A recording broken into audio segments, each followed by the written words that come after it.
Now, the second of the toxic four is our food. You know, if there's one thing we humans have perfected, it's how to process food and create flavor and additives exclusively from chemicals. Legend has it that a German scientist discovered grape flavoring, one of the first artificial flavors, by accident while mixing chemicals in his lab. The lab suddenly filled with the sweet smell of grapes, and voila, grape flavoring was born.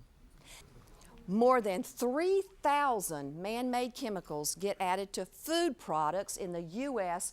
for a variety of reasons: texture, taste, color, appearance, odor, flavor, or just to plain get you addicted. And so we want to talk now about this very recognizable snack food.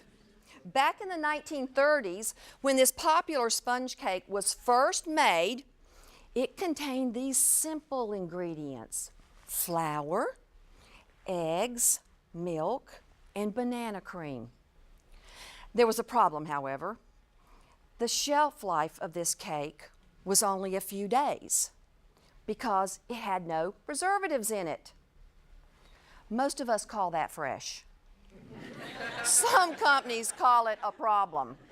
So in order to remedy the problem, they added a lot of other ingredients to not only extend the shelf life, but to make it more cost-effective.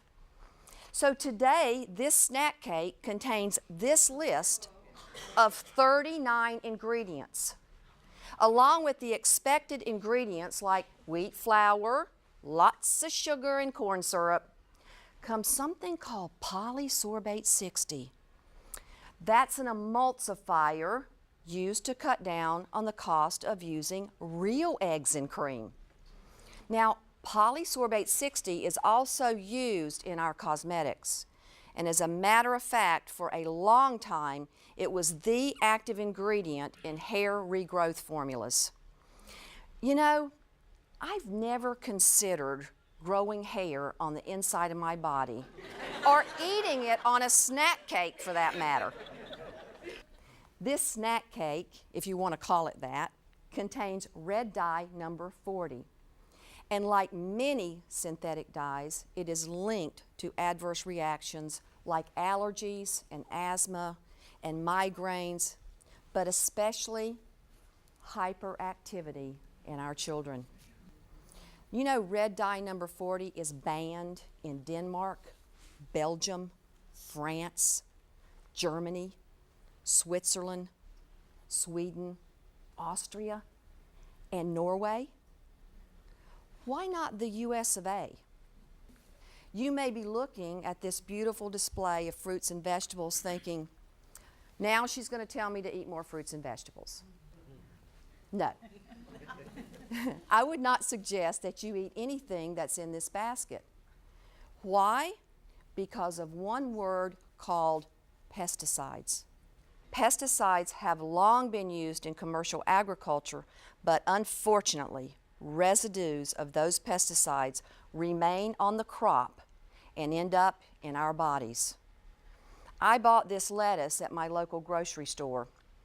And did you know, according to the United States Geological Survey, there are 38 different chemicals used on lettuce during the growing process.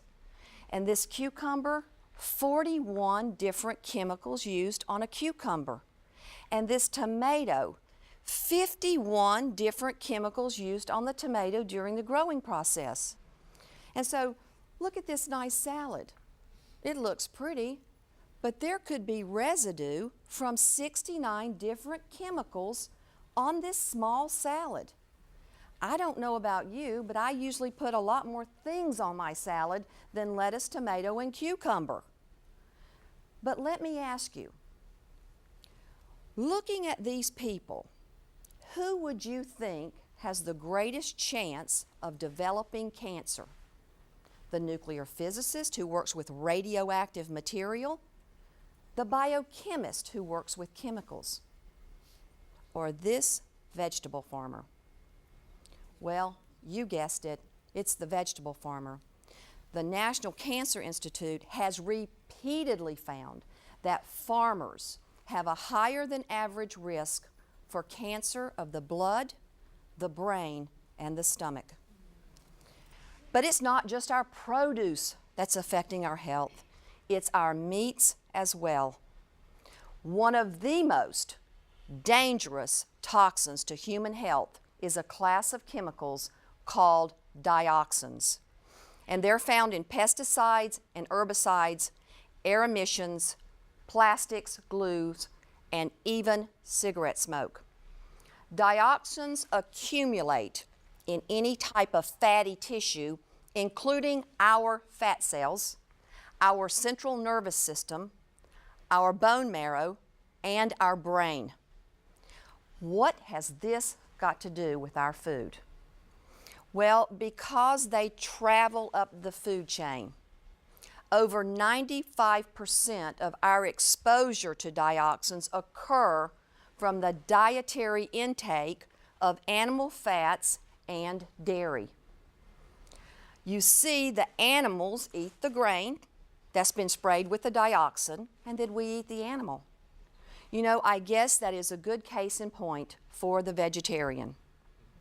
Unfortunately, processed foods, non-organic vegetables and meats are the staples of the standard American diet. And I'm going to be showing you how to avoid all the many pitfalls of the standard American diet in the Renew formula.